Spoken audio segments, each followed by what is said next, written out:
Halo sahabat desa, apa kabar semuanya? Saya doakan ya, semoga kita masih sehat-sehat selalu dan masih diberikan rezeki yang melimpah. Amin. Tak lupa saya ucapkan salam dari desa untuk yang di kota. Masih seperti biasa sahabat ya, masih seputaran kopi. Tapi sebelumnya saya mau sampaikan ya buat teman-teman yang mungkin baru singgah, saya bukan ahlinya kopi, saya bukan pakarnya kopi. Jadi kalau penjelasan saya kurang bagus, kurang jelas, silahkan skip video ini sahabat ya. Karena masih banyak ahli-ahli kopi, teman-teman yang sudah berpengalaman dalam menanam kopi, dan saya di sini cuma pemula sahabat ya.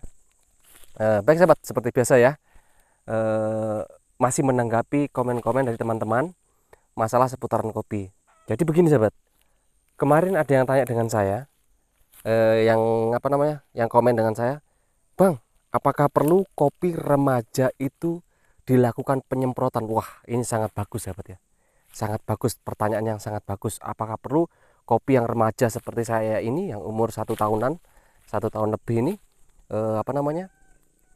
dilakukan penyemprotan? Oke, baik sahabat. Jadi yang saya mau bagi informasi ini yang sudah terjadi di tempat saya transmigrasi sahabat ya. Di tempat saya transmigrasi yang saya tanami kopi.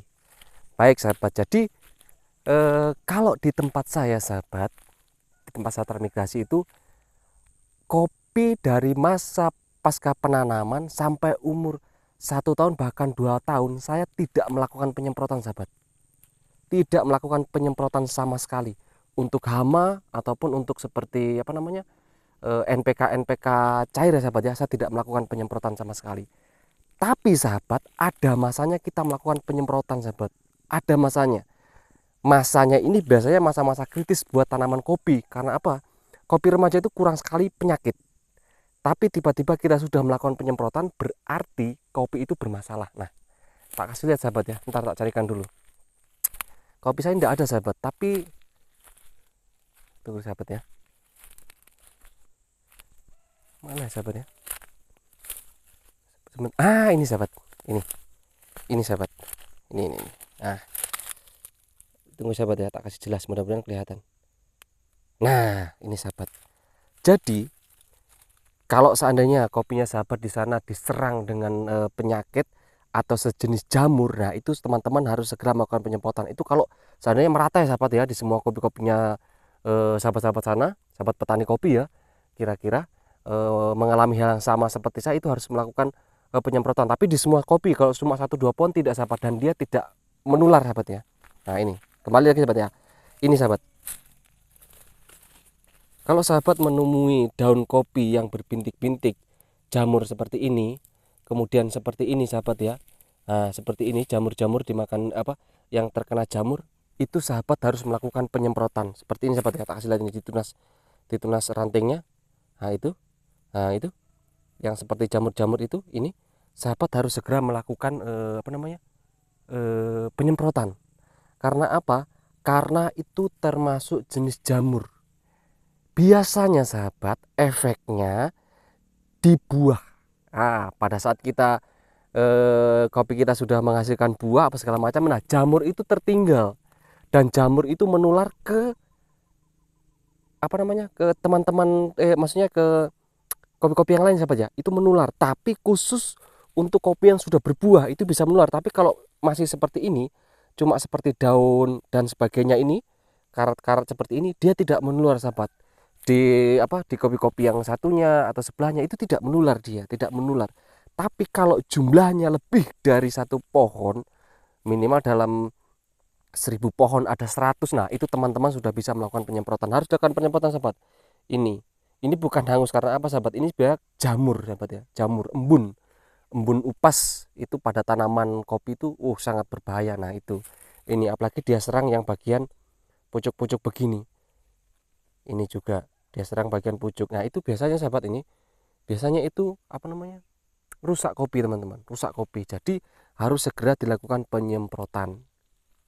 Kemudian sahabat ya, saya mau sampaikan ulang ya, tidak menular sahabat ya. Kalau di kopi remaja, seandainya ada 1 pohon seperti ini toh, kena karat-karat daun apa segala macam, ini seperti itu. Nah itu karat-karat daun begitu, itu dia tidak menular sahabat untuk di kopi remaja. Karena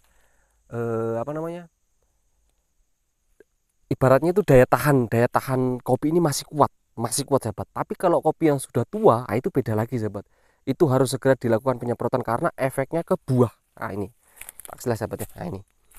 Nah ini bakal buah itu yang diserang nanti sahabat, buahnya. Jadi kalau teman-teman menemui tiba-tiba kopinya itu ada separuh belum masak, sudah kering, sudah rontok, itu kena jamur sahabat. Kena jamur itu keterlambatan untuk penyemprotan. Tapi ini yang saya cerita untuk kopi remaja sahabat ya. Oke, untuk kopi remaja tidak diperlukan penyemprotan kalau tidak parah sekali sahabat. Jangan dilakukan penyemprotan kalau bisa. Karena kopi remaja itu biasanya cuma butuh pupuk saja sahabat ya. Cuma butuh pupuk. Kalau untuk apa namanya? Untuk yang lainnya dia belum membutuhkan sahabat nih. Kita kasih lihat kopi-kopi saya sahabat ya. Kopi-kopi remaja saya. Nih. Kasih lihat kopi-kopi saya. Jadi kalau untuk kopi remaja, nah ini lagi sahabat, ini lebih jelas. Nah ini. Nah ini sahabat, kalau jumlahnya besar, itu harus segera dilakukan penyemprotan sahabat. Dilakukan penyemprotan. Obatnya sahabat ya, kalau untuk obatnya itu tergantung ya sahabat ya. Biasanya kalau untuk pemulihan daun itu kita kasih NPK Zeo saja sahabat. NPK Zeo, kemudian apa namanya? Seperti apa ya? Kalau saya di sini biasanya pakai Amistar sahabat ya. Siapa tahu enggak itu obat Amistar Top atau skor juga bisa sahabat. Skor bisa, Amistar Top, kemudian ya pokoknya sejenis fungi-fungi begitulah sahabat. Nah ini sudah perlu. Kalau jumlahnya banyak, ini cuma satu sahabat, cuma satu, lain enggak ada kopi saya itu seperti lihat sendiri ini. Tak lihatnya, oh enggak ada sahabat. Oh bagus-bagus, karena memang daya tahan apa ya, daya tahan kopi itu masih kuat nih. Nah ini sahabat masih kuat nih, tuh masih kuat daya tahan kopi ya. Nah jadi begitu sahabat ya yang perlu saya sampaikan untuk apakah perlu dilakukan penyemprotan atau tidak. Jadi kalau saran saya sahabat, kopi yang masih berusia muda 1 tahun 2 tahun itu masih belum melakukan penyemprotan. Biasa penyemprotan itu dilakukan pada saat sudah berbuah, karena kita ingin menyelamatkan buahnya sahabat. Sedangkan kalau untuk saat ini kita cuma ingin merawat bagaimana daunnya bisa subur, kemudian tumbuh kembangnya cepat. Nah itu yang kita perlukan sahabat ya.